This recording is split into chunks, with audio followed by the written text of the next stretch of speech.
বিদ্যুৎ সংকটে ভুগছে দেশ। একে চলছে জ্যৈষ্ঠের তাপাদহ, অন্যদিকে লোডশেডিং। এই অসহ্য দশার বিপরীতে মঙ্গলবার জানা গেছে এক সুখবর।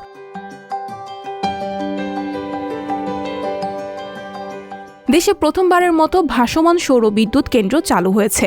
চাঁপাইনবাবগঞ্জের বুলনপুরে অবস্থিত এই সৌর বিদ্যুৎ কেন্দ্রে উৎপাদিত বিদ্যুৎ যুক্ত হয়েছে জাতীয় গ্রিডে।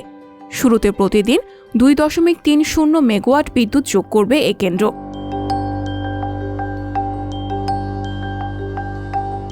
মঙ্গলবার নিজের ভেরিফাইড ফেসবুক অ্যাকাউন্ট থেকে দেওয়া এক পোস্টে এ তথ্য নিশ্চিত করেছেন বিদ্যুৎ, জ্বালানি ও খনিজ সম্পদ প্রতিমন্ত্রী নসরুল হামিদ।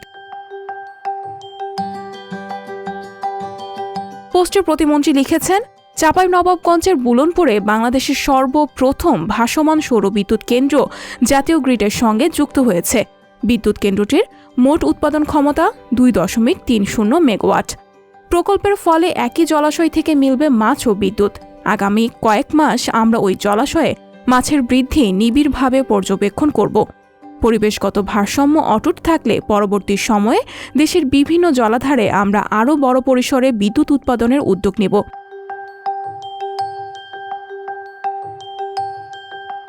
বাংলাদেশ তো নদী আর জলের দেশ।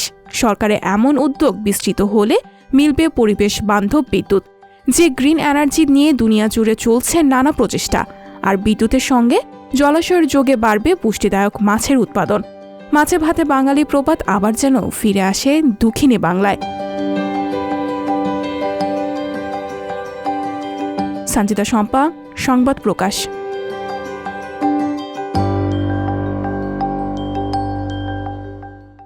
সংবাদ, ফিচার ও অনুষ্ঠানের জন্য ভিজিট করুন সংবাদ প্রকাশের ওয়েবসাইট এবং যুক্ত থাকুন ফেসবুক পেজ ও ইউটিউব চ্যানেলের সঙ্গে।